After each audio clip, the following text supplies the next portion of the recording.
Production. Bismillahirrahmanirrahim. Assalamualaikum warahmatullahi wabarakatuh. Yang terhormat Ibu Falahul Aulia selaku dosen pengampu mata kuliah bimbingan konseling dan juga teman-teman kelas PID yang kami banggakan. Perkenalkan, kami dari kelompok 6 akan mempresentasikan hasil diskusi kami mengenai makna perencanaan dan penyusunan program bimbingan dan konseling yang beranggotakan saya sendiri Diah Faradila, yang kedua Nurul Hidayah, yang ketiga Febrianto, dan yang terakhir yaitu Prasetyo Wiliardi Nugroho. Untuk materi yang pertama akan disampaikan oleh rekan saya yaitu Prasetyo Wiliardi. Kepada rekan saya persilahkan. Bismillahirrahmanirrahim. Assalamualaikum warahmatullahi wabarakatuh. Perkenalkan, nama saya Prasetyo Wiliardi Nugroho. Saya akan membacakan materi yang pertama, yaitu 1. Tujuan penyusunan program. Tujuan penyusunan program tidak lain agar kegiatan BK di sekolahan dapat terlaksanakan dengan lancar, efektif, dan efisien, serta hasil-hasilnya dapat dinilai. 2. Manfaat penyusunan program. Prayitno tahun 2000 mengungkapkan beberapa keuntungan disusunnya suatu program, yaitu memungkinkan guru pembimbing untuk menghemat waktu, usaha, biaya dengan menghindarkan kesalahan-kesalahan yang mungkin terjadi dan usaha coba-coba yang tidak menguntungkan.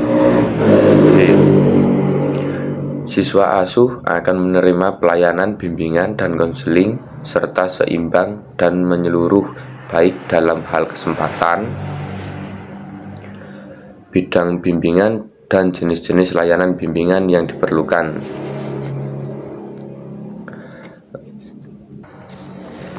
C. Setiap guru pembimbing mengetahui perannya masing-masing dan mengetahui pula bila mana dan di mana harus bertindak. Pada itu, guru pembimbing akan menghayati pengalaman yang sangat berguna untuk kemajuannya sendiri dan untuk kepentingan siswa-siswa asuhnya. Sekian yang bisa saya sampaikan.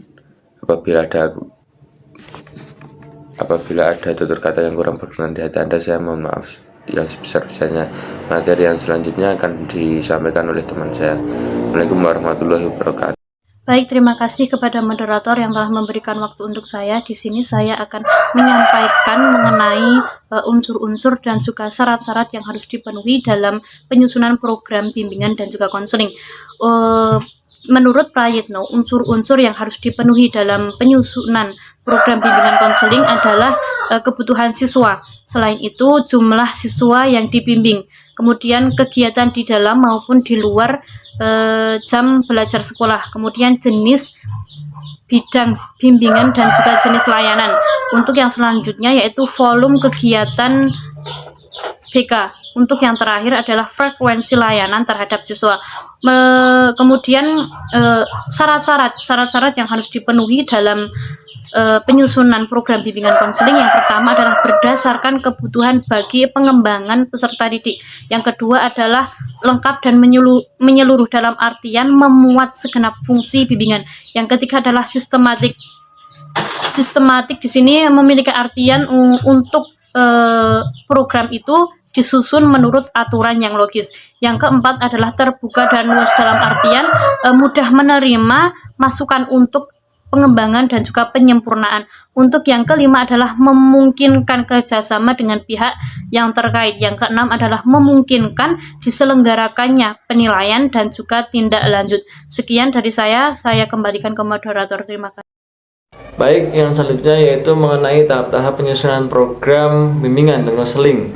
Adapun beberapa tahap-tahapan, yang pertama yaitu menentukan tujuan yang akan dicapai, kemudian menganalisis tentang sumber-sumber dan kendala, yaitu yang berhubungan dengan personil, sikap, biaya, peraturan-peraturan, fasilitas, dan waktu.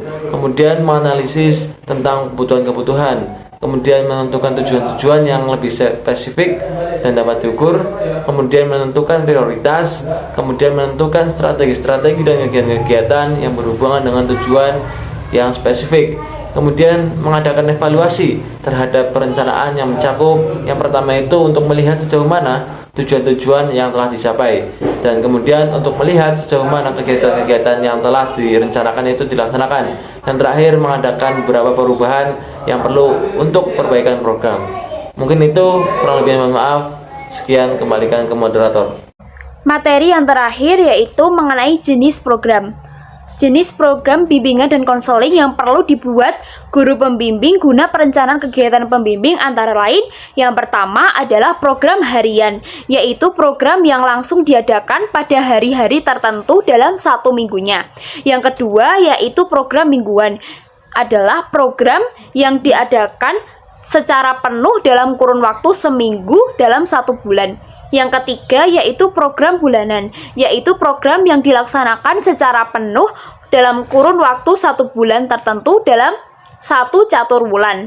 Yang keempat yaitu program semesteran, yaitu program yang akan dilaksanakan secara penuh untuk kurun waktu satu semester tertentu dalam satu tahun ajaran. Dan yang terakhir adalah program tahunan, yaitu program yang akan dilaksanakan secara penuh dalam kurun waktu satu tahun tertentu dalam satu jenjang sekolah. Sekian presentasi yang dapat kami sampaikan, semoga bermanfaat. Kurang lebihnya kami mohon maaf. Wallahul muwaffiq ila aqwamit thoriq. Wassalamualaikum warahmatullahi wabarakatuh.